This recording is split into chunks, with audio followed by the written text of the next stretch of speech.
Virginia, where the Republicans hold a 25-point lead.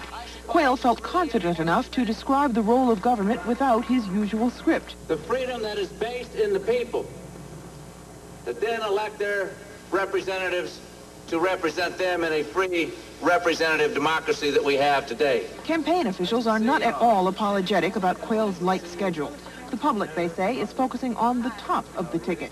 And Quayle himself thinks the Democrats are making a tactical mistake by giving Lloyd Bentsen such a prominent role. If you think that you have to have a vice president to prop up the top of your ticket, you're in trouble, and that's what they're trying to do. For his final swing, Quayle, the so-called anchor of the Republican Southern strategy, will return to Virginia and Maryland to rev up the troops one last time.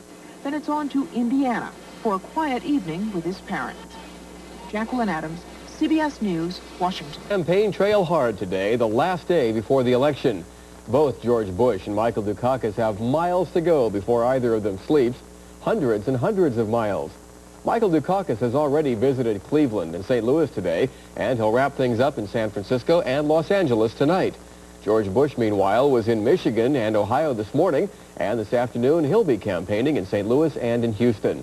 We'll know tomorrow night who will be our next president, but in the meantime, the guessing game continues. And with a large number of voters still making up their minds, Election Eve polls at this point show the race could go either way. The latest CNN USA Today poll gives George Bush an 11-point lead over Michael Dukakis.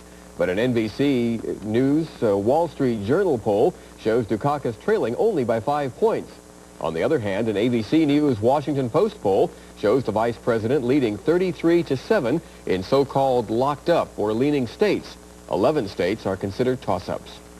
Despite the polls, Michael Dukakis still believes that he can pull off an upset, and he's giving it all he's got to secure the votes that he needs in this final day of the campaign. The Massachusetts governor already has been in 3 states today. He arrived in Cleveland, Ohio before dawn this morning after an all-night flight from Spokane, Washington.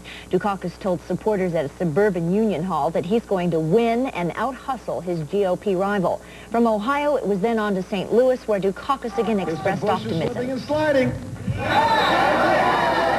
We're rocking and rolling, aren't we? That's right. He said the other day he was going to work hard until the 4th of November. That's what he said. I think maybe you'd like the election to be over. We're going to work hard until those polls close on Tuesday. California, with its electoral gold mine, could be a turning point in this election, and Michael Dukakis is waging a final push for votes in this state. Just minutes ago, he touched down at San Francisco International Airport on a flight from St. Louis. Thousands of supporters are now waiting to hear him speak at Justin Herman Plaza on the Embarcadero.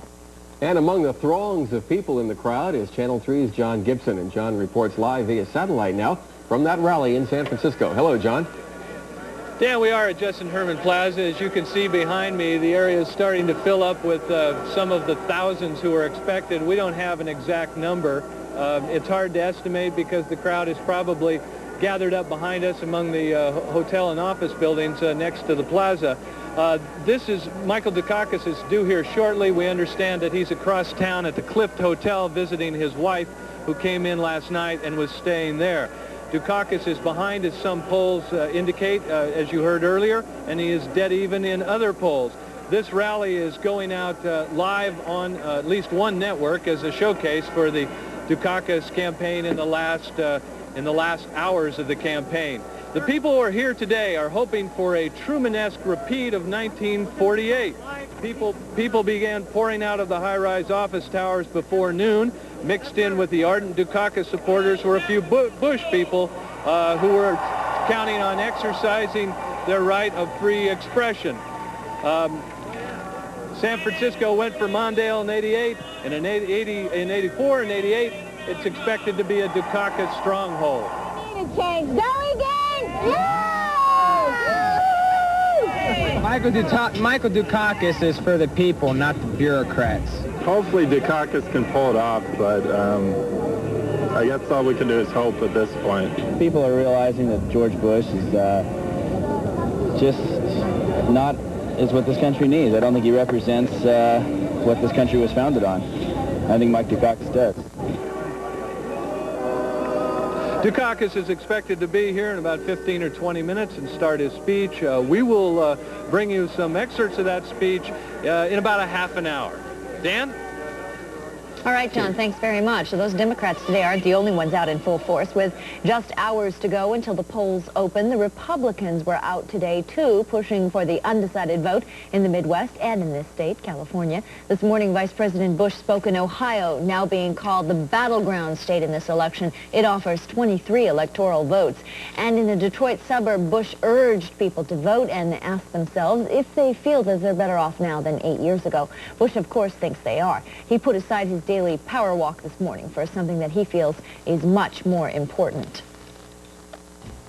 Michigan is where we got our real start this year, and in a sense it's a very important place to be as we run right down to the finish line, not in a power walk but in a sprint.